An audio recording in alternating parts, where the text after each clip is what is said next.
2 months after the India-Pakistan partition, Kashmir remained independent. What is the Kashmir conflict all about? In 1947, the countries of India and Pakistan came into existence. The partition decided the fate of millions, as various state rulers had to choose which country they would belong to. But the people of Kashmir faced an uncertain future.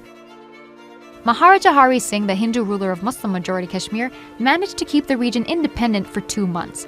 He did this by signing a standstill agreement with Pakistan and sending a similar agreement to India, which favored continuing discussions. But that changed in October 1947 when the Maharaja confiscated armaments from Muslims who were formerly conscripted into the British Army. The weapons were distributed to local Hindu village defense forces, and this provoked an uprising supported by the Pashtun tribesmen from Pakistan. The tribesmen were acting without Pakistani approval.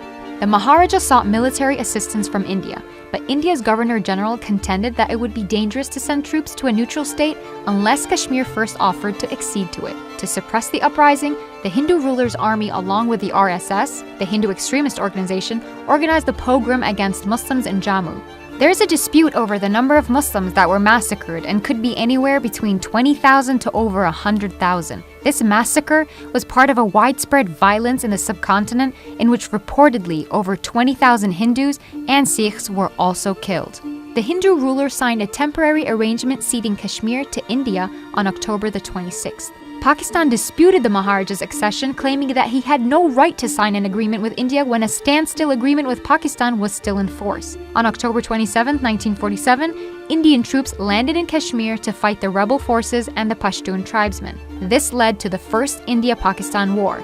During the war, India's then Prime Minister, Jawaharlal Nehru, promised a referendum. The fate of the state of Jammu and Kashmir is ultimately to be decided by the people. The pledge we have given not only to the people of Kashmir, but also to the world. We will not and cannot back out of it.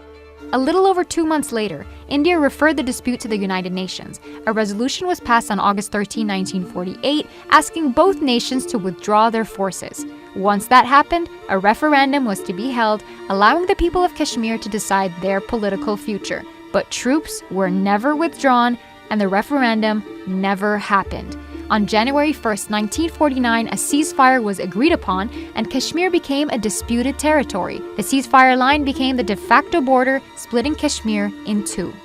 Over the next 70 years, India and Pakistan fought 3 wars over Kashmir, making it the most militarized zone in the world. In Indian-administered Kashmir alone, India maintains around 600,000 troops who have committed human rights violations, like rape, torture, and enforced disappearances, which still continue today. The number of people killed in Kashmir are estimated to be from 50,000 to 100,000.